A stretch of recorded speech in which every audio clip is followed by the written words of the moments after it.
right. Well, welcome back to another Faith Horizons podcast. I'm back with Michael Miller, and we're talking about today. We're going to talk about the barriers to like family economy based off of transportation. We're going to talk about some economy at locations, and then we're going to talk about some possible advancement, what the public transportation system looks like right now, and then the possible advancement that we think that might actually help. Yeah.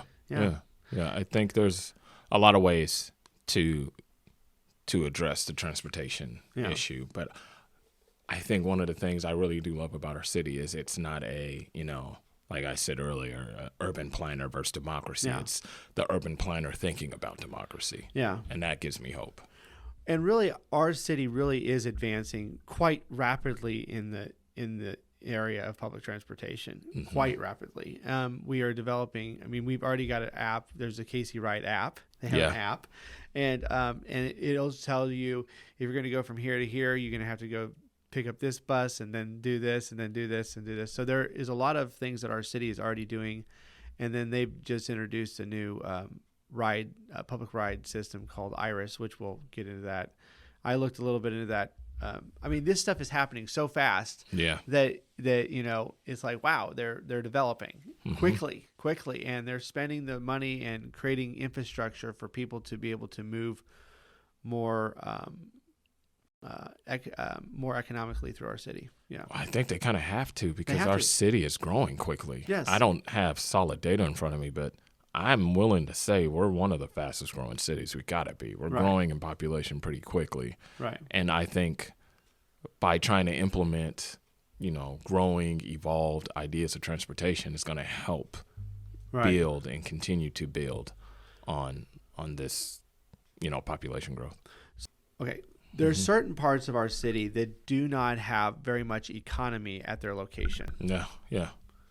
Could you weigh in on that a little bit, or? Well, let's just be honest. It's the East Side. Okay. The East Side doesn't have a vibrant economy whatsoever, really. I mean, supply and demand. Most of the time, what you're going to get on the East Side is whatever the demand is for. Right now, it's convenience stores and liquor stores, and maybe some hair shops. Mechanics too. I have seen quite a one-man shows for mechanics. Mechanics. You'll see those a lot, but there was usually one man per 40 cars that has to be worked on, and so the demand is high, but not a lot of labor. So labor force. Because not a lot of, like you said, not a lot of labor force, but because there's not a lot of labor force, there's not a lot of jobs being created by these locations, right? No. So because of a lack of jobs economy in those neighborhoods, then the people that are living in those neighborhoods have to seek jobs elsewhere. Yeah, and look, there's a degree of that no matter where you go. You got to leave your neighborhood to go. Right. Bring the bacon home, whether you're, middle class, upper class, or working class, whatever. But it seems to impact the East Side more than any other people group. And I think a lot of that has come from globalization. A lot of jobs have been shipped out. And so you can get a lot of manufacturing jobs done a lot cheaper overseas opposed to what you used to be able to do back in the 70s and the 80s.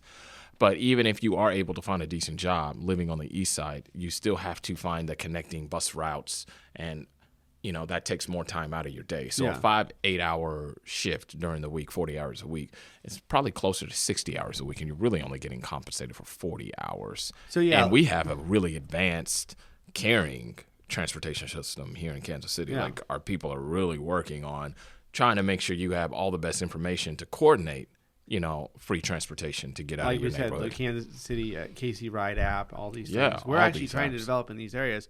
But like you said, one of the biggest barriers, one of the biggest downfalls of public transportation is the economy of time. That's it. That's it. And so if you want it to be quicker, it's more expensive, and it's definitely not free. But if you want it to be free, well, you're going to have to invest some time on the front end and the back end. So getting to work, you got to be at work, let's say 8 o'clock. Well, that might be a 5 a.m. wake-up call, or 5:30 wake-up call. And it depends on how much prep you got to do. Right. Yeah. And you can do ride shares. I think there's an app for ride shares, and you can share rides with other people. Or if you want to do bus routes, then you got to connect the dots. Yeah. And there's no guarantee that those buses are going to be on time every time. They might be 2, 3, maybe even 5 minutes late. And that's not a slam. to the busing system. It just is what it is. It can happen. There's humanity involved. So I wonder though, like, because like we're talking about individuals specifically who do not have their own transportation, like they don't have a car, you know what I mean? Yeah. So like, and I mean, I've worked with different individuals because we hire from Kansas City, Missouri. You know, I work for a cleaning company, and we've worked with people that have, you know, caught the bus, and man, it'll take them like 2 hours to get to work, you know, 2 hours to get home. They have to leave at specific times because, you know, this bus, like for instance, like the 95th Street, you know, and Truce, the Max that goes there, it stops at a certain time of the day going that far, and then so you have to get off at a certain time, otherwise you have to ride your bike, because he had a bike, you know. You have to ride your bike another 1.5 miles to get on to the, you know, 75th Street bus or whatever, you know. It's complex. It's complex, you know. It is. So and you got to know that. It is on the patron to know how to navigate that. Right. The best we can do is what we've done. Yeah.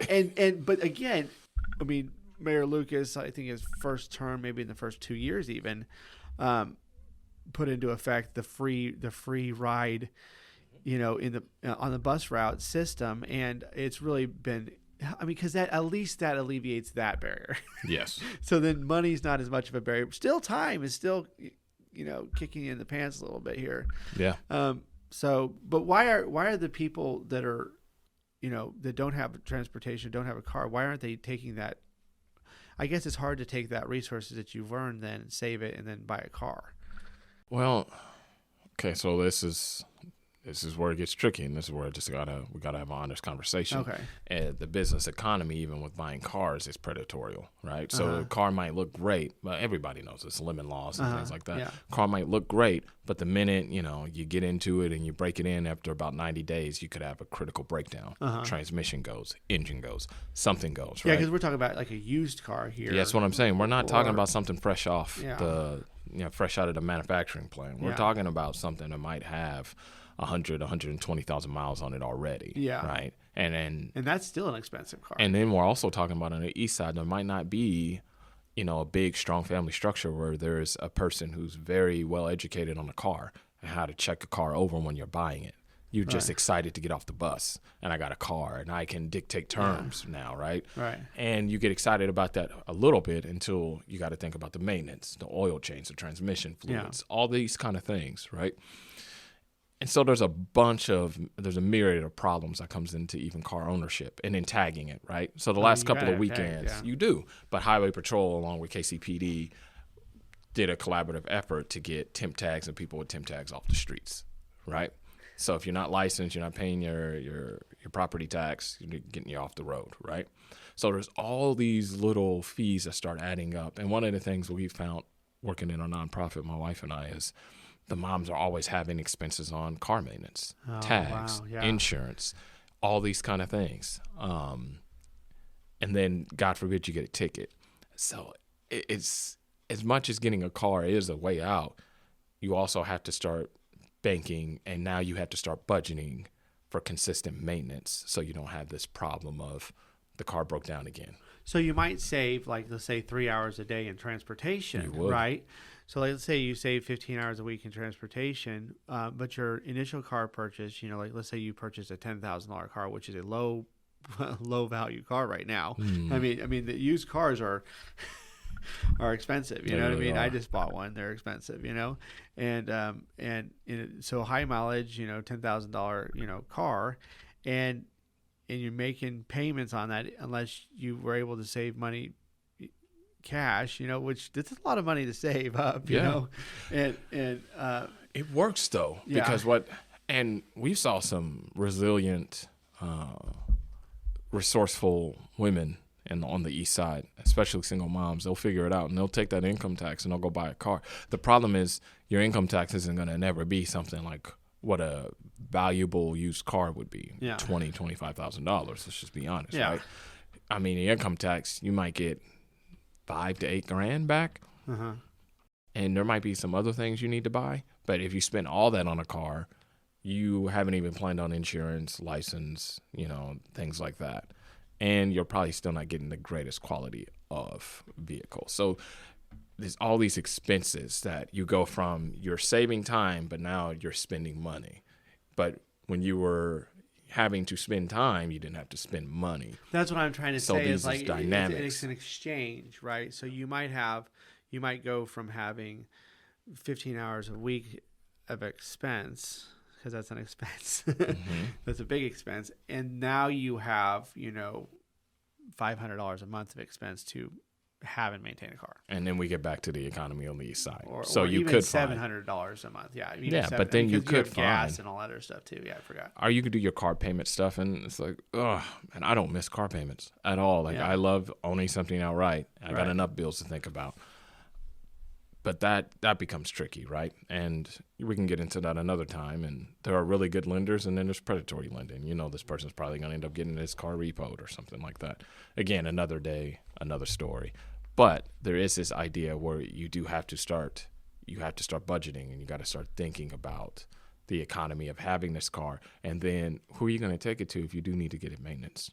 Where do you go in the city to get an oil change? Where, your Jiffy Lubes?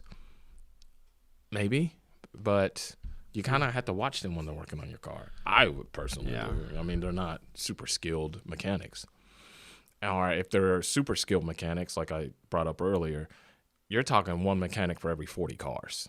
And your car could be sitting around for a really long time. Yeah. So there's a gentleman off of 31st Street, Sal's Auto. I really love this guy. He's one of the best mechanics I've ever come across.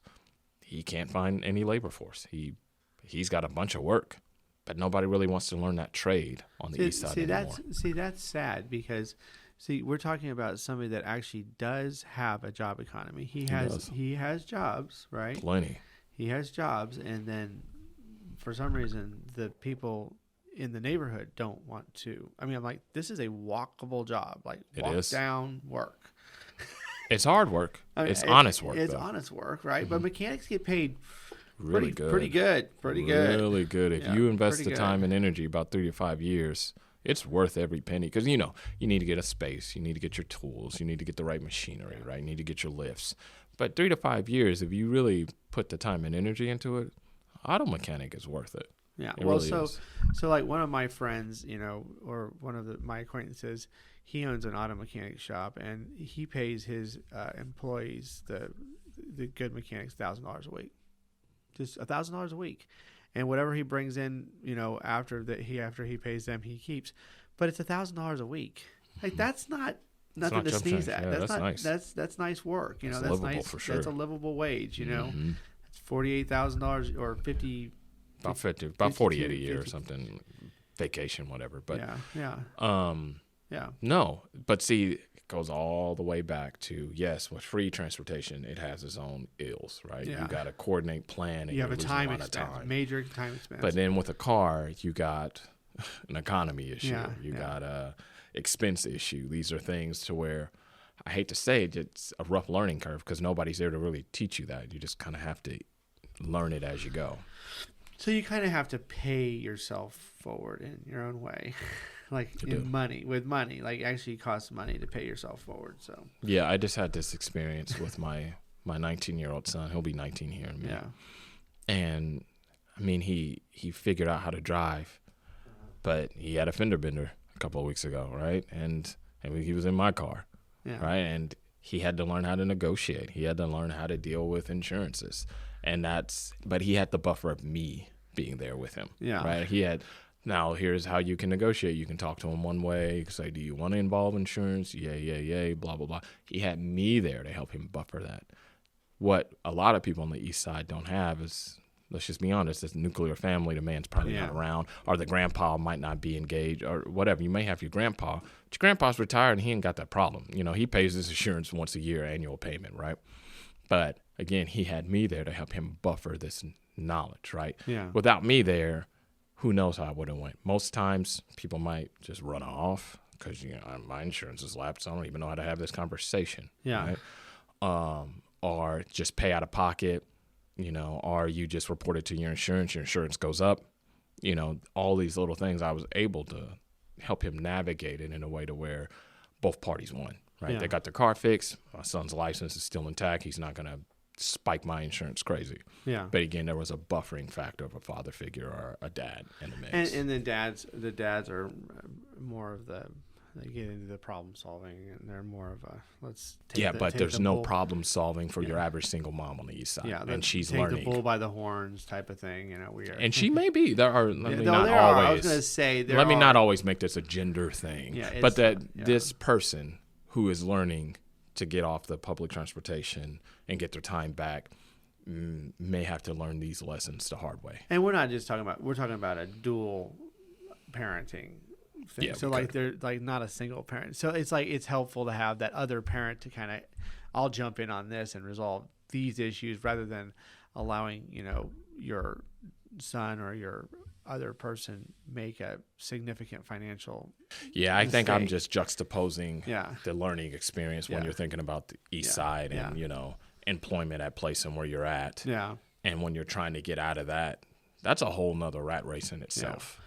So the public transportation of Kansas City right now, I looked this up. I've just tried to do some research. We actually have quite a few MAX buses. We have the Prospect MAX, the Truce MAX, and the Main MAX.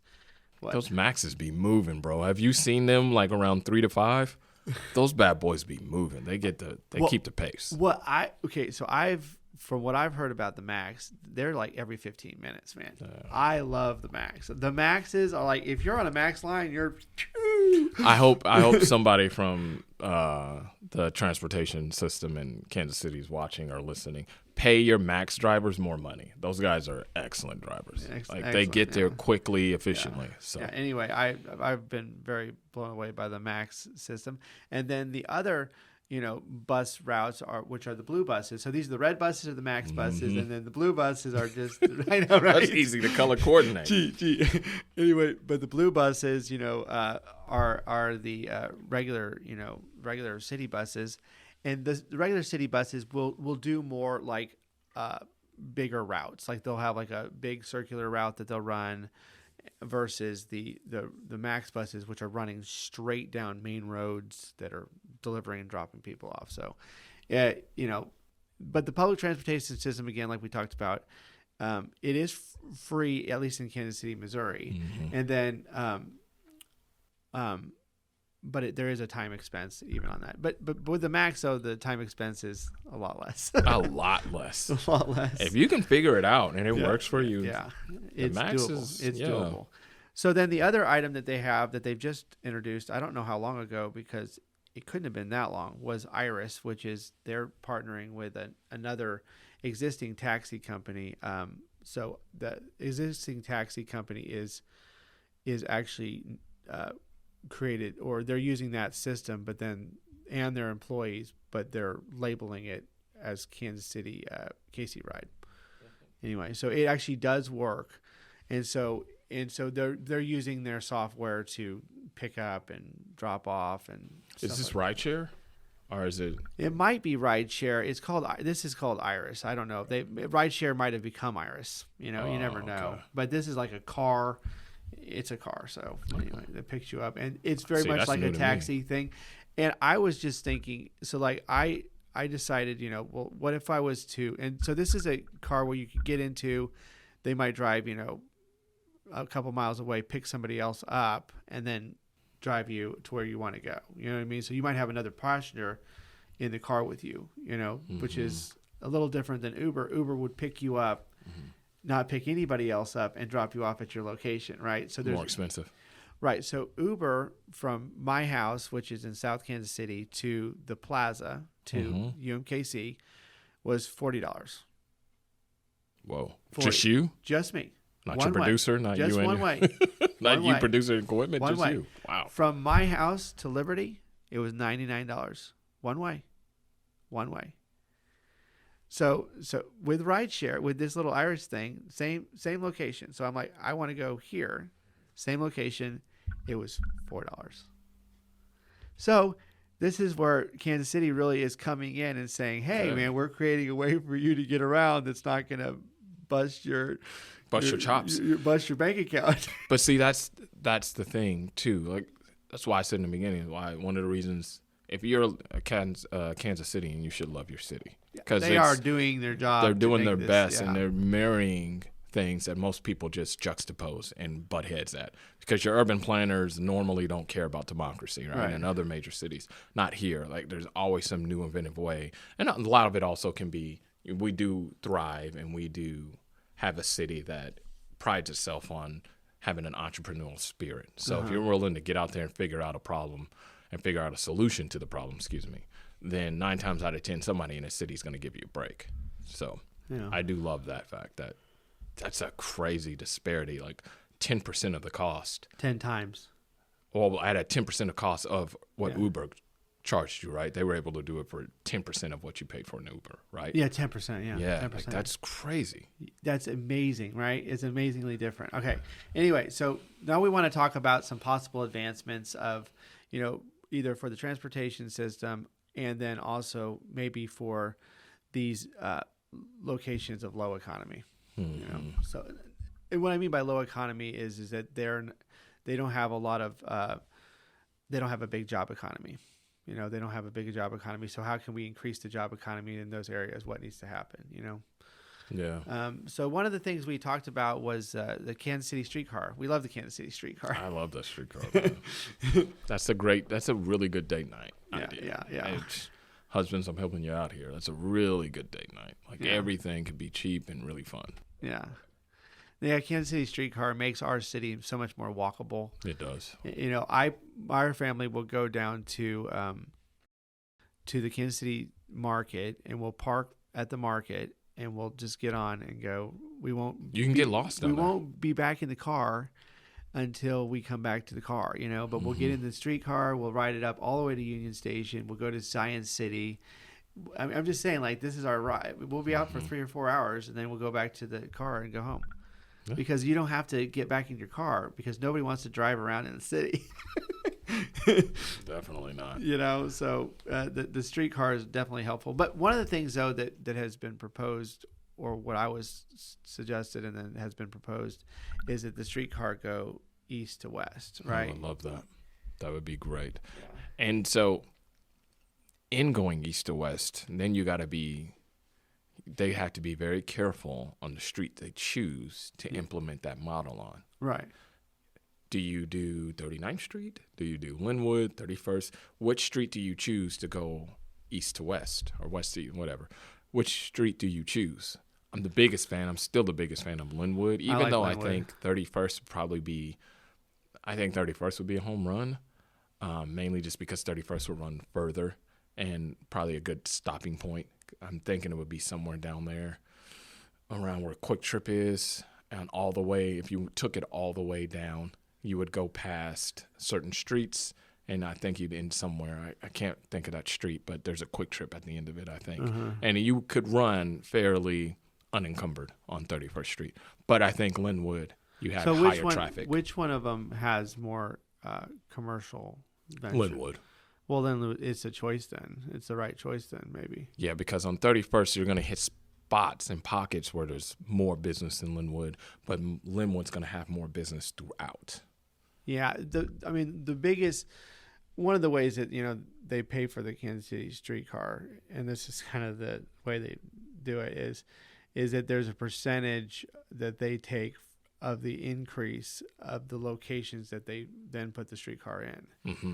So what they're looking at from an economic standpoint is if we put the streetcar in here and you increase 10% in profits over the next 1 year, generating revenue, then we get 1% of that or whatever. That's more than fair. I don't know what it is. 3%. It's more than fair, but what you also have is residents who don't want property taxes to go up anymore. Like, I don't know if that would increase the property tax. You think it would increase the property tax of residents? It would, because it would increase property value. It would. And that's one of the reasons it got shot. I think it's one of the reasons it got shot down initially, are people were pushing back against it, because you have older people who don't want. You said the CEO of the streetcar is actually for it, though. He is. Okay. He loves it. It's not there's no bad guy on the streetcar that's like, nah, I just want to stick to. So this would be an additional streetcar route that would be run up Linwood, maybe with 2 streetcars, blah, blah, blah. And then they would have a stop location, which they could then walk to the north-south one, which is already in place, right, and being built on. that would then include the east side. I mean, the east to west direction of the streetcar, which would be great. Yep. I think it'd be great. I do too, but there's always, for every positive, there's a negative. And the property values going up would be, some people are going to push back against that. I think that's a small price to pay, in my opinion, because you got to think about it. In the 50s and the 60s and the 70s, one of the ways we were able to have upward mobility was you could keep a dollar within a community, and you can have the youngins go get decent jobs, and they didn't need a car. They could save up for a car. We don't really have that too much anymore now. No, you don't. So these, there's certain neighborhoods though that have like limited jobs, and so like the places that have limited jobs, like we talked about, one of the best routes possibly to create jobs in those locations is entrepreneurship. Yeah, exactly. Because the entrepreneurs would be a small startup. They would start small. They wouldn't have like a large investment to start up with. And if it's successful, it'll grow. If it's not successful, it'll go away. So there's minimal risk, from like, it's not like a major corporation is going in and saying, we're going to start this. Mm-hmm. And then it doesn't work and it costs $1 billion mistake. And on a very practical level, running a streetcar east and west is going to help that. Oh, yeah. And it's going to be, I think it would be a quick fix to something that, didn't happen overnight, but this is probably as close as you're going to get to an overnight fix. So you're also suggesting that because if you were to run that streetcar east-west, it would also provide incentive for development. Incentive for development. Yeah. And you're talking about generating revenue. You're talking about creating more job opportunities. Yeah. And there's not so many barriers attached to it. And it won't be as bad on the timing. Uh-huh. You know what I mean? The way the bus routes are. I love the bus routes. The bus routes are great, but their timing's so much. It's time consuming. Unless you're on a max line, and then you're good. Maxed. Yeah. But not everybody's on a max line. Majority of us aren't. Yeah. So.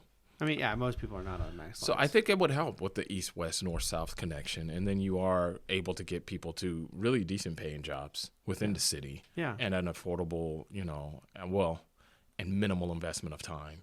And I think we start. Well, don't you feel a lot better if you're in the streetcar and you're answering emails versus if you're on the road in your car. You're in a car. The car dependency. You can't do that, And you can't do that on the car. I'm saying even on the bus though. I mean, the bus is a little bit shaky. A little bit. Yeah, that's what Potholes. I meant. That's what I meant. It's more shaky. Potholes. It's more shaky versus the streetcar is a much smoother ride, right? That's what I was trying to say. It's like smoother ride, nicer ride, enjoyable ride. Yeah. And it's essentially free to the patron. Yeah. So I think the streetcar running east to west is a really nice advancement. Mm-hmm. And I think it would really help the east side. Yeah. I think because the east side, a lot of people call it the Wild West. There's just, it's figure it out on your own. And there's not going to be a whole lot of oversight unless it goes terribly wrong. Yeah. And then everybody's going to come in with guns. Right. Which is bad, for everybody, sides. On both sides, yeah. And then, just another sad story, right? We don't need any more sad stories. The east side needs a victory. Yeah. And I think the streetcar, and I think the CEO wants to bring that victory, but So one of the other things you had mentioned, though, was that the availability to access for, like, semi-trucks. Mm-hmm. The semi-trucks, like, I was driving down on the east side because I was trying to be prepared for this podcast. So I was driving down, like, Swope Park Way. I think it became, like, Cleveland Boulevard for a while. Emmanuel Cleaver, yeah. Emmanuel Cleaver. Well, I was going north-south, though. So, like, okay.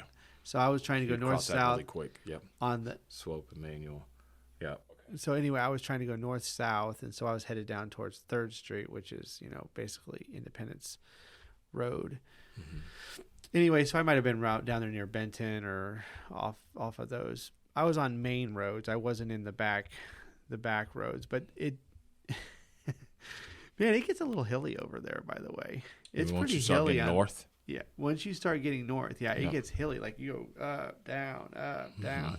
But like there's very few businesses down there, and I'm like, that's what we're talking about, the availability of jobs at location. You know what I mean? So like, but one of the things I did notice is that it's very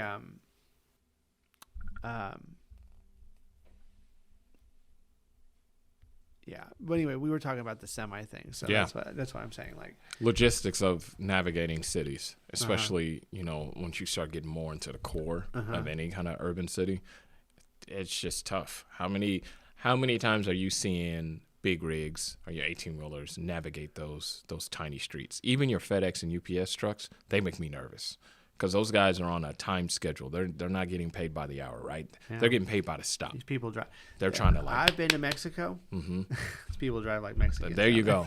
Because they're getting paid a certain wage for that day, not by the hour, right? So they're trying to get it done. They're trying to get it Same done. way with your big rigs. Your big even rigs. The trash trucks now, they're not getting paid by the hour anymore. You know that, right? I didn't know that. So they get paid by the route, So then if they have to go back and pick something up, then they have to go. They're not too happy about that. So they don't want that. So they make sure they get it all the first time, but they get paid by the route, and so they're zooming too. Yep. It's It's almost the same as with your big rigs, but it's not. They're not doing it per se trying to rush, but they're doing it thinking about the amount of liability that they got. So getting in and out of these cities and these jam congested neighborhoods, that's hard for a big rig. That's different from a Walmart. Thomas Sowell talks about that, where it's you can put a Walmart or a big distribution center out here in a suburb and it's easy access right off the highway, not too many congested areas. They build their own highways to themselves. They build their own roads to themselves. Like a lot of these big Walmart developments, they'll come in, they'll make a deal with the city in a whole new area. They'll say, we're going to put a Walmart here, the city, and then they'll negotiate how the roads are going to look coming in and out of there. And you can do that when there's space to build that infrastructure. In the city, there's no space. You got what you got. And so people... but this is why public transportation matters when you're down in the urban core, because you got to be able to navigate this environment and work with existing building structures that you have. You got to work with what you got. And if you put a grocery store in there, so there was this developer who wanted to put a grocery store in Midtown, and he just thought it was such a good idea, and they were so mad that the city was pushing back on them. The city's pushing back on you because how are they going to get goods in and out of there? They're already having a tough time with transportation and getting stuff in and out of there. It's going to be hard to get just the logistical nightmare of a grocery store right in Midtown. That's tough. Just having that Whole Foods there, they figured out the Whole Foods, but you're paying higher prices. Most people on the east side are not making their way over to the Whole Foods over there by UMKC. I know, that's a really nice Whole Foods too. And so there was this big push in 2015 and 16, maybe even earlier. Everybody wanted to talk about food deserts in your urban cores. Yeah. Well, nobody was talking about the economy of these food deserts. How do you get these goods to these stores at an affordable rate? Because you really can't. The people who are bringing the goods, they're going to charge you a premium for the liability and the chance they're taking bringing those goods to those congested streets. It's dangerous. It's hard, dangerous. You can get sued really easily, or you might not even be the best skilled driver. Yeah. And again, they can because be a train the best wreck. Skilled drivers would want to not do that. They wouldn't take that route. They wouldn't want that route. They're veteran drivers. I drive on highways, and I drop off the highway, and I go right to the thing, and I go back on the highway. I mean, that's a veteran driver for you. And also, veteran drivers probably going to be older and going to think about their blood pressure. They're not going to be worried about, I can make a little bit more. It's like, I think my health matters. So there's a grocery store. I've only been to it once. I need to go to it again. It's called Happy Foods. Yeah, Wild Woodies is what we call it. Wild Woody. Yeah, Wild Woodies. Anyway, is it on 31st? 31st. God, that place. It's sandwiched between 31st and Wood. Yeah, it's really kind of cool. You know what I mean? But like you're saying though, to get down there is probably quite. They got some nice space, and actually Wild Woodies you can, because you can jump off 70 right there on 27th and shoot up the street. So just left, right, and you're there. Yeah. Not too bad. Yeah. Not too bad. But most grocery stores aren't going to be directly off of the highway, not in the urban core. So what type of economies would generate job growth? I'm sticking my foot in my mouth saying this, but grocery stores are always good, right? Yeah.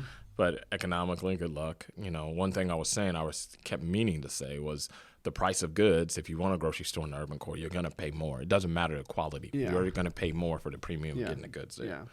Yeah. But I think a grocery store, I think some solid not manufacturing, but some solid trade schools. I mean, we got some trades, but man, we need to figure something out as a community and talking to our city and our neighborhood associations. How do we get, more people to really focus on auto mechanics, like fixing up the cars, or an entrepreneurship, and there just being more funds available for starting up a business, right? So, like, what about service-based business like lawn care or even cleaning? You might have to leave the area to go do the work, but you could maybe go to a location at location and then transport from there. Yep. I think service businesses are always going to be good because it's always going to come down to your will, grit, and determination to get something done. Well, but it's labor intensive, so it creates job. It's a high turnover. Well, I'm saying, but it's a high job producing item.